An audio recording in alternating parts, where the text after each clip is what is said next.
I never thought I'd be standing at this crossroads. The woman I married, the one I believed was my soulmate, had a secret that would change everything. When she told me she was pregnant, I felt a rush of emotions. We'd tried for years to have a baby, and I was excited, hopeful, but that joy quickly turned into confusion and heartbreak when she dropped the bombshell. We were sitting in the living room when she finally told me, her voice trembling. "I'm pregnant," she said, barely able to meet my eyes. For a brief second, I let myself feel the joy of hearing those words, but something in her tone didn't match my own feelings. Her hands shook as she clutched the glass in front of her. She seemed distant, like the moment was more of a burden than a blessing. I felt my heart race as I asked, "Are you sure?" She nodded, but then her next words shattered everything I thought I knew. "There's more," she whispered, struggling to keep herself composed. Her next sentence struck me like a punch to the gut. "The baby isn't yours." I froze. I couldn't breathe. The air in the room felt thick, suffocating. She continued, her voice barely audible. "I've been seeing someone else. It's a man from work. We were careless, and I didn't know how to tell you." Her confession left me reeling. I didn't know who I was angry at more, her or myself, for being so blind. I couldn't wrap my mind around it. The man she'd been seeing was someone I knew, someone I had spoken to casually at a few company events. Charming, confident, everything I wasn't. And now, he was the father of the child I had hoped would be mine. I tried to speak, but words escaped me. All I could do was stare at her, my mind trying to make sense of the chaos she had just unleashed. "I'm sorry," she cried, tears streaming down her face. "I made a mistake, but I love you. Please, let's make this work. We can raise this child together. I need you." Her words echoed in my head, but they felt hollow. She had made a choice, and now she was asking me to pretend it didn't exist. I felt something inside me snap. This wasn't a mistake. It was betrayal, pure and simple. But then, she said something that completely flipped the script. "If you love me," she said, her voice barely above a whisper, "you'll accept this baby as your own. If you don't, then I guess we're done." I stared at her, my mind scrambling to process what I had just heard. Was this love, or was it manipulation? I spent the following weeks in turmoil. I couldn't share this with anyone. How could I? No one would understand. No one could understand what it felt like to be betrayed by the one person you trusted with your heart. I went to therapy, tried to figure out if there was any way I could forgive her, but each day felt like a heavier weight.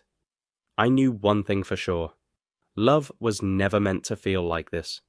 It shouldn't demand sacrifices that erode who you are.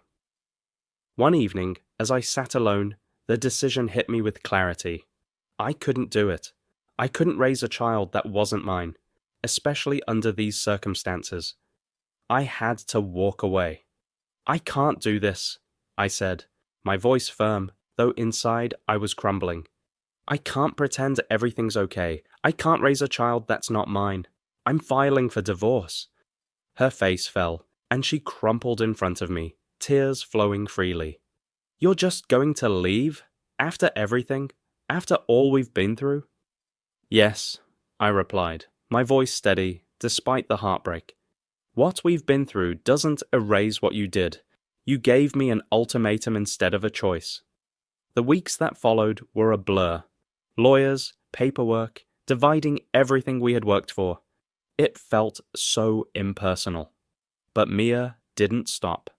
She begged me to stay, pleaded with me. She promised she would cut all ties with the man she'd been seeing.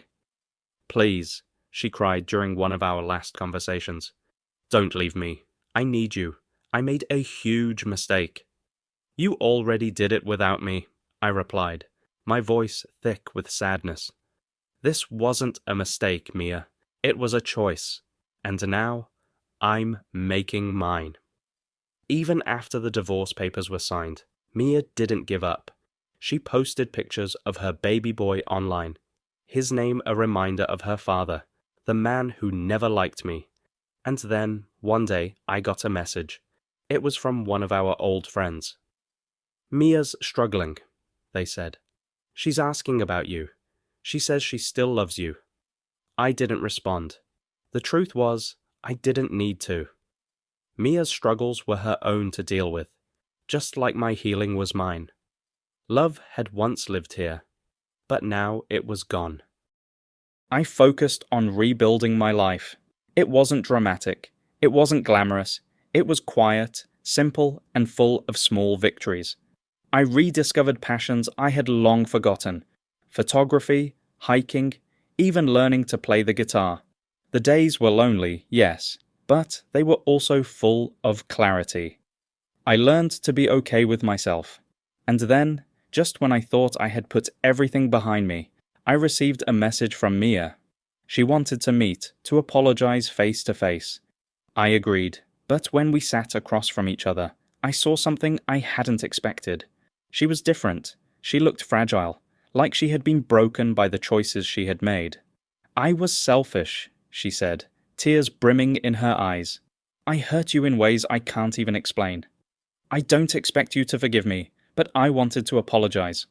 I sat there, silent for a moment, then replied, "I appreciate your apology, but it's not about forgiveness. It's about moving forward. We can't change what happened, but we can learn from it. I hope you find peace. Mia." We parted ways that day, not as enemies, but as two people who once shared a life, now separated by the weight of our choices. In the months that followed, I found peace. I learned that sometimes the hardest heartbreaks lead you to where you're meant to be. Then, unexpectedly, love found me again. Her name was Emma. We met through mutual friends, and this time, it was different.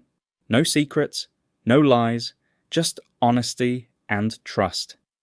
Years later, as I watched our daughter take her first steps, I realized that everything I had been through with Mia wasn't the end of my story.